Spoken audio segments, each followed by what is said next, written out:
Merhaba arkadaşlar, yeni bir videoma hepiniz hoş geldiniz, sefalar getirdiniz. Umarım hepiniz iyisinizdir inşallah. Bizleri sorarsanız biz çok şükür iyiyiz. İyi olduk. Kızlar hastaydı biraz, öksürük.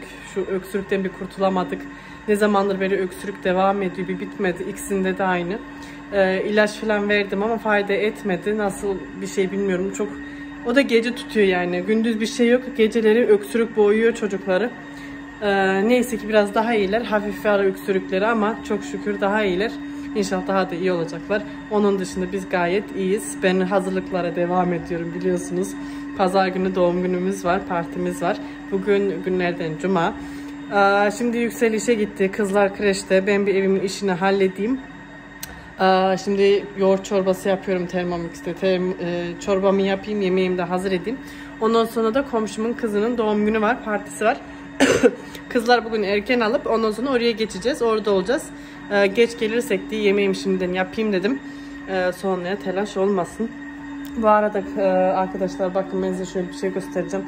Bunu bana annem verdi. Öksürüğe iyi geliyormuş. Babamın da aynı böyle bir öksürük tutmuş. Bir kere almış. O gecesi çok rahat uyumuş.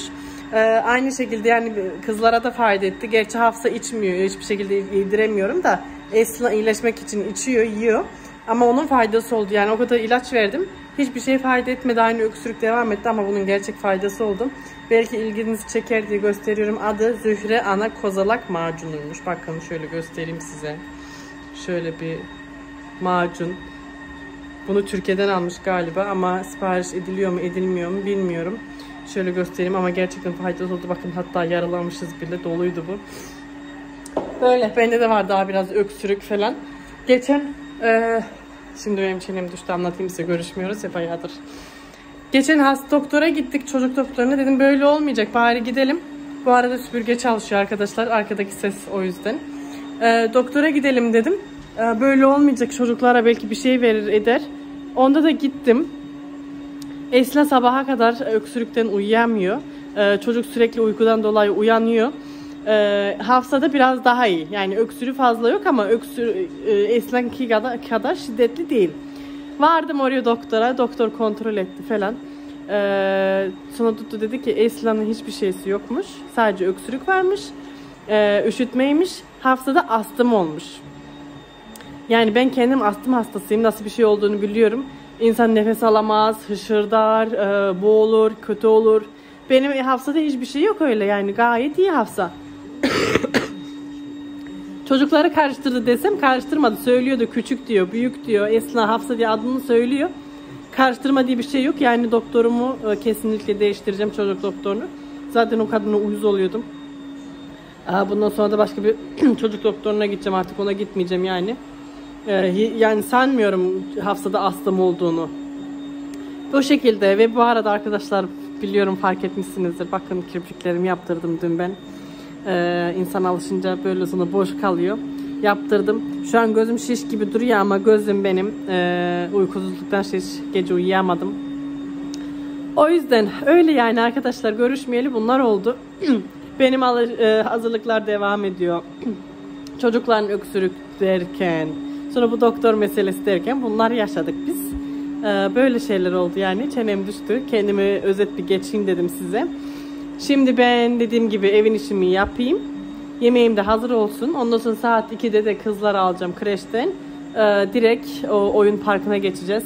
O bir oyun parkında kutluyor komşum doğum gününü. Orada olacağız. İnşallah sonra size çekerim, gösteririm. Sonra görüşmek üzere arkadaşlar. Geçen Ikea'dan birkaç bir şeyler almıştım ben. Bir evi toplayayım, düzenleyeyim, toparlayayım. Onu size aldıklarımı da gösteririm. Böyle. Hadi o zaman. Sonra görüşürüz. Evet, yemeklerim hazır. Bitirdim. Bulaşığımı da kaldırdım. Şimdi birazdan hazırlanıp çıkacağım evden. Bakalım. Bakın arkadaşlar, bunu yeni aldım Ikea'dan. Biz buraya genelde böyle el altında bir şeyler koyuyoruz. Kağıt, anahtar falan olsun. Bu sepeti aldım buraya. Üstüne de şöyle bir aksesuar aldım. Bunu buraya koydum köşeye. Bakın olmuş mu? Böyle yaptım. Bir de kızların odasına şöyle bir gece lambası aldım. Bakın. Ama çok ışık yapıyor. Bayağı bir. O yüzden ya ampulünü değiştireceğim Ya da olmadığı geri veririm. Böyle bunlar da Eslen doğum günü şeyleri, hazırlıklar. Evet. Şimdi hazırlanayım. Ondan sonra kızlarımı da alayım. Geçelim biz. Çıkmadan da şu çamaşırları halledeyim dedim. Şimdi renkleri ayırdım. Arkadaşlar bakın, genelde çocukların kıyafetlerine kullanıyorum ben bunu. Makineye atmadan lekeli olan yerlere bunu döküyorum. Hiçbir leke kalmıyor. Gerçekten çok şiddetle tavsiye ederim. Çocuklu anneler bilirler. Kreşe gittiklerinde olur olmaz lekeler oluyor. Boya renkleri falan oluyor. Onunla rahatlıkla çıkarabilirsiniz. Ben şimdi önce renkleri atayım makineye. Akşam geldiğinde de kurutmaya atarım. Daha sonra da koyuları atarım. Koyu renkleri halledeyim de çıksın aradan, hafta sonu işim kalmasın. Stresli olurum. O yüzden bugünden halledeyim bunları. Kızları aldım, şimdi yemeklerini yiyorlar. Bir karınlarını doyursunlar. Ben doğum günü 3'te sanıyordum da 3.30'daymış. O yüzden biraz vaktimiz var. Bir yemeklerini yesinler. Sandalyenizi alın dedim, almamışlar. Böyle yemek istediler. Hafsiş yoğurt çorbasını da içiyor. Değil mi Hafsa? Otur. Elim pis. Otur. Evet. Biz Elif'ini bir parka gidiyoruz. Evet, biz doğum gününe gideceğiz değil mi? Bir daha mı yiyeceksin Eslina? Tamam, getireyim ben size yemek. Hadi çüss. Anne bu ne doğum? Annem. Tamam. Bitir ama, tamam mı onların hepsini? Tamam. Yine lafıma geldiler. Gittiler sandalye aldılar. Dedim ben başta. Karışmıyorum, söylüyorum. Yapmazlarsa yapmıyorlar. Sonra yine aynı lafıma geliyorlar. Bacakları ağrıdı. Gittiler sandalye aldılar hemen. Eslina ikinci tabağını yedi. Aferin Eslina'ya. Hafsa hala bir tabakla daha uğraşıyor. Ama niye bitirmiyorsun? Hadi gideceğiz ama. Hadi. Tamam hadi bitir de. Hadi gidiyoruz. Hadi. Hafsa yoğurt çorbasını çok seviyor değil mi Hafsa? Hadi bir ye, çorbandan bir iç görsünler hadi. Hadi bir iç de görsünler nasıl yediğini. Hadi annem. Büyük al hadi.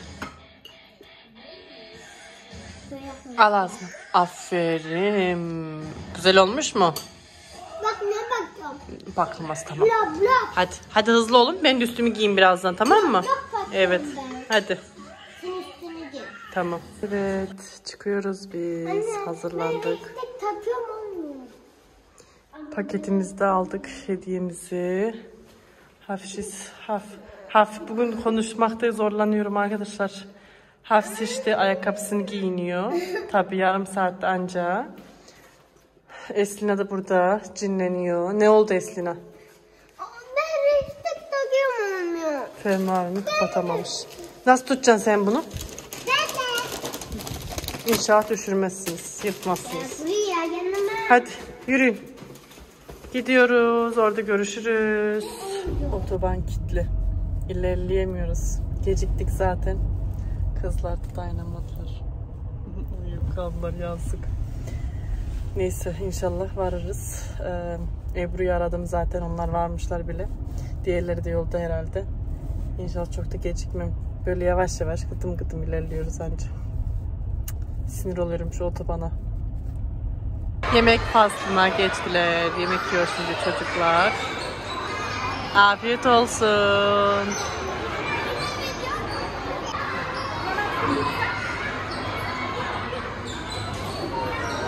Doğum günü çocuğumuz da burada. Elif'in doğum günü. İyi ki doğdun Elif. Elif bir el salla bize. Elif.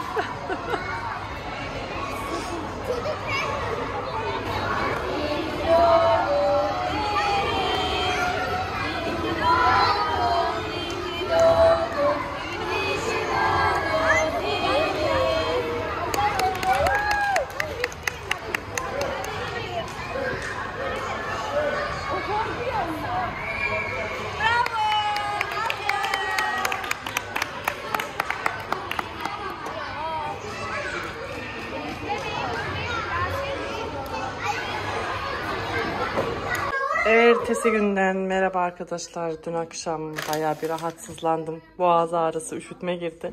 Ağrı kesici aldım. Hemen yatıp uyudum.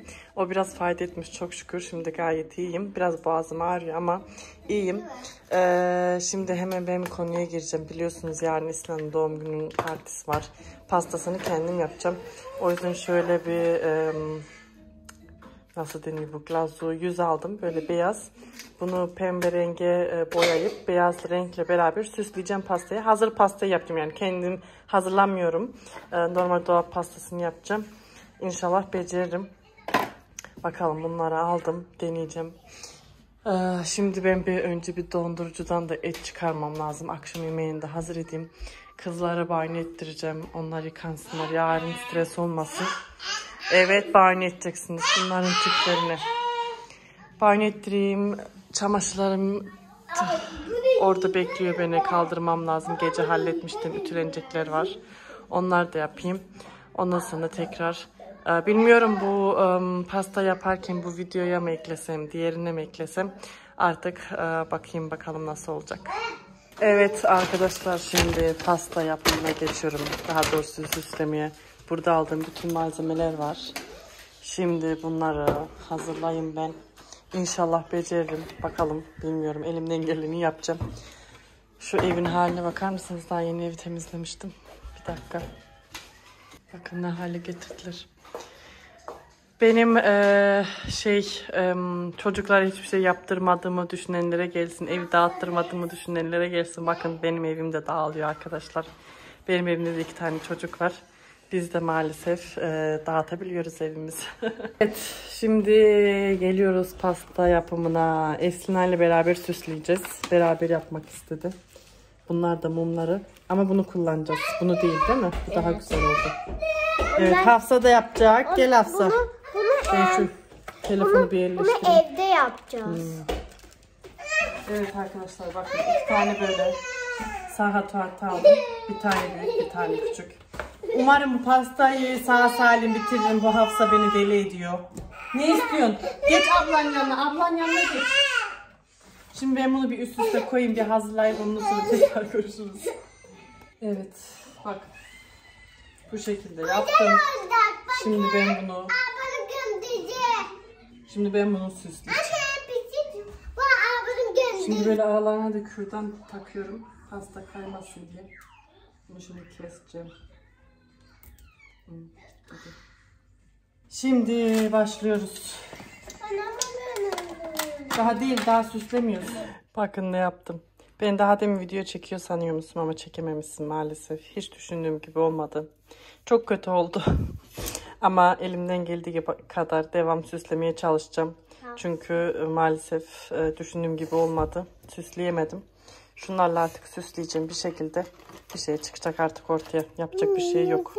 Ve sonuç arkadaşlar. Maalesef çekim yapamadım. Çocuklardan hiçbir şekilde rahat bırakmadılar. Anca bu kadar yapabildim. Düşündüğüm gibi olmadı. Aklımda çok farklı bir şey vardı. Ama hiç yoktan iyidir. Biraz böyle süslü püslü oldu. Artık böyle yaptım. Yapacak bir şey yok. Elimden gelen bu. Böyle.